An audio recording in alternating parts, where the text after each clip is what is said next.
بسم اللہ والحمد للہ الصلاۃ والسلام علی ابی القاسم محمد بن عبداللہ خاتم النبیین۔ آج کے اس گہرے اور تفصیلی جائزے میں ہم ایک بہت ہی خاص اور مسحور کن موضوع پر بات کریں گے۔ ذرا سوچئے، اگر کائنات کی ساری خوبصورتی، وہ ہر رنگ، ہر مہک، محض ایک معمولی سا قطرہ ہے، تو وہ لا انتہا سمندر کیسا ہوگا؟ بالکل، یہ ایک ایسا سوال ہے جو انسان کی سوچ کو ایک بالکل نیا رخ دے دیتا ہے۔ جی، اور بظاہر تو ہم سب لفظ خوبصورتی سے بہت مانوس ہیں نا، لیکن جب ہم اس تصور کی اصل گہرائی میں اترتے ہیں تو کائنات کو دیکھنے کا ہمارا پورا زاویہ ہی بدل جاتا ہے۔ آج کا یہ علمی سفر اللہ تعالیٰ کے ایک انتہائی پرجلال اسم مبارک الجمیل کے گرد گھومتا ہے۔ صحیح، اور ذرائع میں جیسے علامہ ابن القیم اور شیخ سعدی کی تشریحات ہیں، ان سے ایک بالکل نئی دنیا کھلتی ہے۔ ٹھیک ہے، آئیے اس کا تفصیلی جائزہ لیتے ہیں، اور یہ بات شروع میں ہی ہم واضح کر دیں کہ یہ محض کسی ظاہری کشش کی بات نہیں ہو رہی۔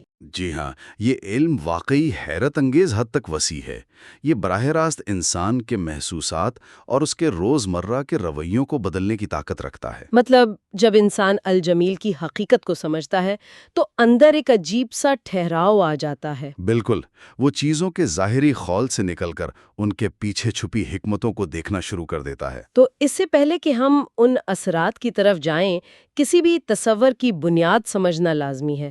یہ جو اگر ہم خالصتاً لغت کے اعتبار سے دیکھیں تو الجمیل کا اصل مفہوم کیا بنتا ہے؟ دیکھیں، زبان کے جو معروف ماہرین ہیں جیسے ابن فارس اور جوہری، انہوں نے بڑی شاندار وضاحت کی ہے۔ ان کے نزدیک جمال کا بنیادی مطلب حسن ہے، لیکن یہ عام حسن نہیں ہے۔ اچھا، تو پھر کیسا حسن؟ یہ قبح یعنی بدصورتی اور خامی کی مکمل ضد ہے، اور ابن فارس بتاتے ہیں کہ اس میں کسی چیز کا بہترین شکل میں یکجا ہونا شامل ہے، ایک ایسا حسن جس میں کوئی نقص نہ ہو۔ صحیح، لغوی معنی تو واضح ہو دیا، لیکن ذرائع پڑھتے ہوئے مجھے ایک بات نے تھوڑا الجھایا۔ ہم جانتے ہیں کہ اللہ کے اسماء حسنہ عموماً قرآن میں بہت صراحت کے ساتھ ملتے ہیں نا؟ جی بالکل ملتے ہیں۔ لیکن الجمیل کا نام براہ راست قرآن کی کسی آیت میں صریحاً موجود نہیں ہے، تو پھر علماء کرام نے اسے کیسے ثابت کیا؟ یہ بہت ہی اہم نکتہ ہے۔ اس نام کی بنیاد دراصل سنت نبوی سے ثابت ہے۔ ایک بہت ہی مستند حدیث ہے جس میں واضح ارشاد ہے کہ ان اللہ جمیل یحب الجمال، یعنی بے شک اللہ جمیل ہے اور خوبصورتی کو پسند کرتا ہے۔ اچھا، تو حدیث کی مضبوط بنیاد پر اسے تسلیم کیا گیا ہے۔ بالکل، اور علامہ ابن القیم نے اس جمال کو سمجھنے کے لیے 4 درجات بیان کیے ہیں: ذات کا جمال، صفات کا جمال، افعال کا جمال اور اسماء کا جمال۔ ایک منٹ، یہاں ذرا رکتے ہیں۔ ذات اور صفات کا جمال تو سمجھ آتا ہے، لیکن یہ افعال کا جمال کیا ہے؟ افعال کس طرح خوبصورت ہو سکتے ہیں؟ افعال کی خوبصورتی کا مطلب یہ ہے کہ اللہ کا ہر کام سراسر حکمت، عدل اور رحمت پر مبنی ہے۔ جیسے ایک منصف کا عدل کرنا ایک خوبصورت عمل ہے۔ جی، وہ تو ہے۔ اللہ کے افعال میں ظلم کا کوئی شائبہ تک نہیں ہوتا۔ مسئلہ تب بنتا ہے جب انسان اپنی محدود عقل سے اللہ کے وسیع افعال کو دنیاوی پیمانوں پر ماپنے کی کوشش کرتا ہے۔ استغفر اللہ، یہ تو سراسر انسانی فہم کی کمزوری ہے۔ بالکل، ہم پوری تصویر کا ایک چھوٹا سا حصہ دیکھ کر فیصلے صادر کر دیتے ہیں۔ اس کو ہم ایک پینٹنگ کی تشبیہ سے سمجھ سکتے ہیں۔ جی، وہ تشبیہ بہت عمدہ ہے۔ مطلب ایک عظیم مصور کی پینٹنگ میں اگر ہم بالکل قریب سے کالا دھبا دیکھیں تو وہ بدنما لگتا ہے، لیکن پیچھے ہٹ کر پوری تصویر دیکھیں تو پتہ چلتا ہے کہ وہ کالا رنگ اس شاہکار کے لیے کتنا ضروری تھا۔ کیا کمال تشبیہ دی ہے، اور امام ابن عثیمین نے اسی لیے کائنات میں بکھرے دلائل کی روشنی میں اسے سمجھایا ہے۔ اور اگر اس کمال کا تصور ہی ہماری عقل سے باہر ہے تو اس کے حقیقی دیدار کا کیا عالم ہوگا؟ مجھے لگتا ہے اب بات جنت کے سب سے بڑے انعام کی طرف آ جاتی ہے۔ بے شک، یہاں تمام انسانی خواہشات کی انتہا ہو جاتی ہے۔ جنت میں محلات ہوں گے، نہریں ہوں گی، لیکن سب سے بڑا انعام اللہ کے خوبصورت چہرے کا دیدار ہے۔ سبحان اللہ۔ احادیث سے بالکل واضح ہے کہ جب اہل جنت کو یہ دیدار نصیب ہوگا تو وہ جنت کی باقی تمام نعمتوں کو بھول جائیں گے۔ اس ایک لمحے کے سامنے ہر چیز کی چمک ماند پڑ جائے گی۔ یہ بات تو واقعی رونگٹے کھڑے کر دیتی ہے۔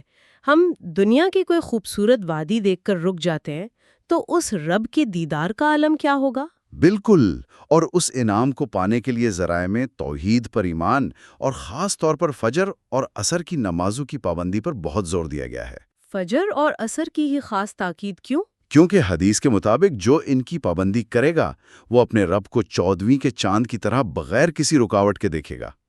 لیکن افسوس کہ لوگ دنیاوی لذتوں اور نیند کی وجہ سے نمازوں میں غفلت برتتے ہیں۔ استغفر اللہ، یہ واقعی زندگی کا سب سے بڑا خسارہ ہے۔ واقعی دنیا کے کاموں کے لیے اتنی بڑی نعمت کو گنوا دینا۔ جی، محض سستی کی وجہ سے نماز چھوڑنا، استغفر اللہ، انسان کو قیامت کے دن اس عظیم ترین دیدار الہی سے ہمیشہ کے لیے محروم کر سکتا ہے۔ یہ ایک بہت بڑی وارننگ ہے۔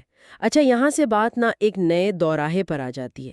آج کے انسٹاگرام کے دور میں خوبصورتی کا مطلب بس ظاہری کشش تک رہ گیا ہے، جی بالکل ایسے ہی ہو گیا ہے۔ جبکہ ہم پڑھتے ہیں کہ اللہ نے کائنات کو خوبصورت بنایا، حضرت یوسف کو دنیا کے حسن کا آدھا حصہ ملا۔ تو کیا یہ ظاہری خوبصورتی ہی سب کچھ ہے؟ دیکھیں، ظاہری خوبصورتی یقیناً اللہ کی ایک عطا کردہ نعمت ہے۔ قرآن میں ذکر ہے کہ آسمان کو ستاروں کے چراغوں سے سجایا، زمین کو باغات سے زینت بخشی۔ اور جانوروں کو بھی انسان کی زینت کے لیے بنایا نا؟ ہاں بالکل، اور حضرت یوسف کے ظاہری حسن کا تو عالم سب جانتے ہیں، لیکن ظاہری حسن حتمی نہیں ہوتا۔ نبی کریم کو اللہ نے ظاہری اور باطنی دونوں حسن کا مکمل اور بھرپور متوازن حصہ عطا کیا تھا۔ ان کے اخلاق، شجاعت اور سخاوت کمال درجے پر تھے۔ جی، ان کا باطنی حسن ان کے ظاہری حسن کے ساتھ پوری طرح جھلکتا تھا۔ اچھا، یہاں نا مجھے ایک الجھن ہو رہی ہے۔ ایک طرف حدیث ہے کہ اللہ جمیل ہے اور جمال پسند کرتا ہے، اور دوسری طرف ہے کہ اللہ صورتوں کو نہیں دیکھتا بلکہ دلوں کو دیکھتا ہے۔ بظاہر تضاد نہیں لگتا یہ؟ بہت ہی شاندار سوال ہے۔ در حقیقت اس میں کوئی تضاد نہیں ہے۔ علماء اسے مظہر یعنی ظاہر ہونے والی چیز اور مخبر یعنی اندرونی حقیقت کے فرق سے سمجھاتے ہیں۔ تھوڑا مزید واضح کیجئے اس بات کو۔ جسمانی اور چہرے مہرے کی خوبصورتی اللہ کی عارضی عطا ہے، یہ کسی انسان کی اپنی محنت نہیں ہے۔ اس لیے یہ اللہ کے ہاں تولنے کا معیار بھی نہیں ہے۔ اصل معیار تقوی اور دل کی سلامتی ہے۔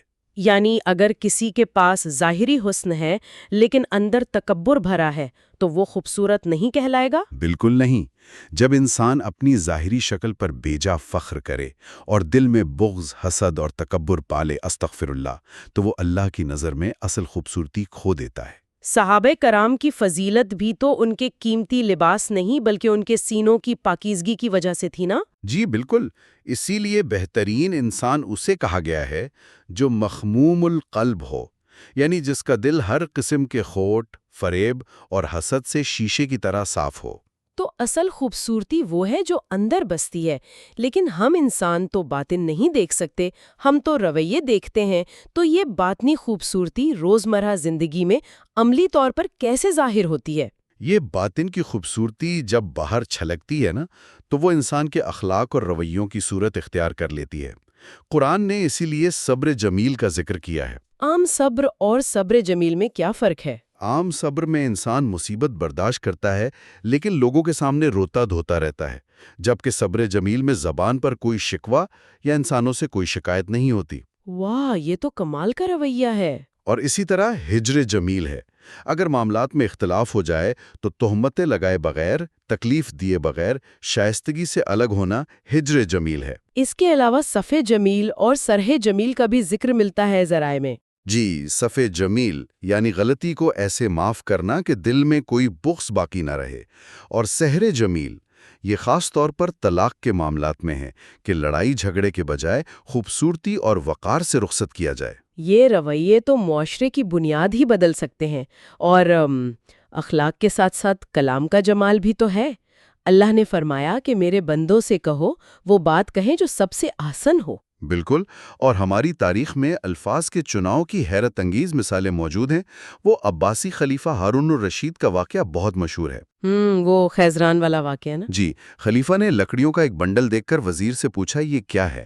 لکڑیوں کو عربی میں خیزران کہتے ہیں، اور خلیفہ کی والدہ کا نام بھی خیزران تھا۔ تو وزیر نے کیا جواب دیا تھا اس کا؟ وزیر کے حسن جمال اور ادب نے گوارا نہیں کیا کہ وہ بنڈل کے لیے خلیفہ کی والدہ کا نام لے۔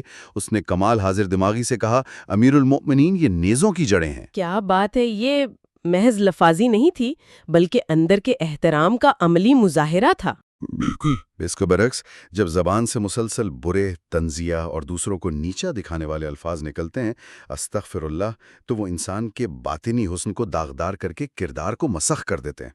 ایک اور واقعہ جو مجھے بہت پسند آیا وہ حضرت عباس رضی اللہ عنہ سے جڑا ہے۔ کسی نے ان سے پوچھا کہ کیا آپ بڑے ہیں یا نبی کریم؟ یہ واقعی ایک بڑا نازک سوال تھا۔ جی بہت نازک سوال تھا۔ اگر کہتے میں بڑا ہوں تو بظاہر بے ادبی لگتی، اور اگر کہتے وہ بڑے ہیں تو ٹیکنیکلی طور پر درست نہ ہوتا۔ تو انہوں نے بڑا خوبصورت جواب دیا کہ بڑے تو نبی صلی اللہ علیہ وسلم ہی ہے، لیکن میری پیدائش ان سے پہلے ہوئی ہے۔ الفاظ کا یہ احترام مسحور کر دیتا ہے۔ سبحان اللہ۔ اور وہ سعد نامی شخص کا واقعہ بھی اسی کڑی کا حصہ ہے۔ اس نے اپنی وفاداری بتانے کے لیے ستاروں کے ناموں کا سہارا لیا۔ جی، سعد و سعود اور سعد الزابے والے نام۔ ہاں، اور نبی کریم خود الفاظ کے معاملے میں اتنے حساس تھے کہ انہوں نے مسلمانوں کو منفی الفاظ استعمال کرنے سے روکا۔ جیسے خبثت نفسی کہنا منع فرمایا، مطلب اپنی ذات تک کے لیے بھی برے الفاظ نہ کہیں۔ جی، کیونکہ نبی کریم بتانا چاہتے تھے کہ الفاظ سوچ پر گہرا اثر ڈالتے ہیں۔ جو زبان سے نکلتا ہے وہ رویہ بن جاتا ہے، اور اگر کوئی اپنے نفس کو خبیث کہے استغفر اللہ تو اس کی سوچ بھی ویسی ہی منفی ہونے لگتی ہے۔ یہ بڑی گہری نفسیاتی بات ہے۔ اچھا، اگر سادگی اور اخلاق اتنے ہی اہم ہے تو ایک عملی الجھن پیدا ہوتی ہے۔ کیا اچھا لباس پہننا یا ظاہری طور پر خود کو سنوارنا تکبر کے زمرے میں آتا ہے؟ نہیں، اچھا لباس پہننا تکبر ہرگز نہیں ہے۔ اسی حدیث کے الفاظ پر غور کریں نا کہ اللہ خوبصورت ہے اور خوبصورتی کو پسند کرتا ہے۔ یعنی وہ نعمتوں کا اثر اپنے بندے پر دیکھنا پسند کرتا ہے۔ بالکل۔ صحابہ اور تابعین کے ادوار میں لباس کے حوالے سے 3 مختلف طبقات ملتے ہیں۔ ایک شکر گزار طبقہ تھا جو بہترین حلال اور پاکیزہ لباس پہنتا تھا، اور دوسرا طبقہ کون سا تھا؟ دوسرا طبقہ وہ تھا جن پر خوف خدا بہت غالب تھا۔ وہ دنیاوی زینت سے قصدن دور رہتے تھے تاکہ دل دنیا میں نہ الجھے۔ اور تیسرا طبقہ اعتدال پسندوں کا تھا، جو اصل میں نبی کریم کا طریقہ تھا نا۔ جی، آپ نے کبھی قیمتی اور کبھی پیوند لگا لباس پہنا؟ حضرت عبداللہ بن عمر کا وہ واقعہ ہے نا، انہوں نے اپنے غلام سے یہی فرمایا تھا کہ لوگوں سے زیادہ اللہ اس بات کا حقدار ہے کہ اس کے لیے زینت اختیار کی جائے۔ تو پھر وہ تکبر دراصل ہے کیا جس کی وجہ سے انسان جنت میں داخل نہیں ہوگا؟ تکبر کی اصل تعریف حدیث کے اسی بقیہ حصے میں ہے۔ تکبر یہ ہے کہ انسان حق کو جھٹلا دے اور لوگوں کو خود سے کمتر سمجھے۔ اگر کسی کے پاس مال یا خوبصورتی ہے اور وہ غریبوں کا مذاق اڑاتا ہے استغفر اللہ، تو یہ تکبر انسان کو سیدھا جہنم کی طرف لے جاتا ہے۔ یعنی نیت ہی عمل کا اصل فیصلہ کرتی ہے۔ اب ذرا پیچھے ہٹتے ہیں اور اس پورے علمی سفر کو سمیٹتے ہیں۔ اس ساری گفتگو کا انسان کے اندر عملی طور پر کیا اثر ہونا چاہیے؟ اس سب کا جو حتمی نچوڑ ہے نا، وہ انسان کے اندر رضا یا مکمل طمانینت کا پیدا ہونا ہے۔ جتنا ہم الجمیل کو پہچانتے ہیں، دل میں یقین پختہ ہو جاتا ہے کہ ایک خوبصورت ذات سے صادر ہونے والے تمام فیصلے ہمیشہ خوبصورت ہی ہوں گے۔ ایک منٹ، یہ نقطہ تھوڑا وضاحت طلب ہے۔ جب انسان پر کوئی بڑی بیماری یا ناگہانی آفت آتی ہے تو اس شدید دکھ میں کیا خوبصورتی ہوتی ہے؟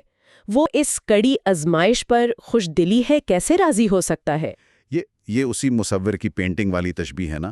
ہمیں دکھ برا لگتا ہے کیونکہ ہم صرف ایک کالے دھبے کو دیکھ رہے ہوتے ہیں، لیکن جس کا ایمان پختہ ہو وہ جانتا ہے کہ یہ تکالیف محض ایک وقتی خول ہیں۔ مطلب اس کے پیچھے بھی کوئی بہت گہری حکمت ہوتی ہے۔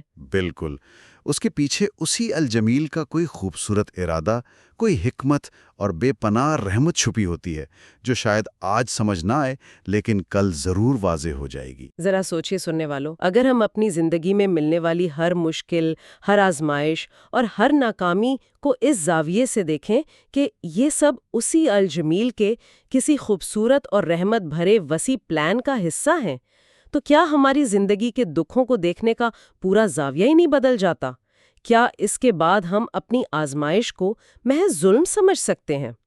یہ یقیناً ایک ایسی گہری سوچ ہے جس پر ہم سب کو آج تنہائی میں بیٹھ کر ضرور غور کرنا چاہیے۔ ھذا ما عندی واللہ ورسولہ اعلم بالصواب۔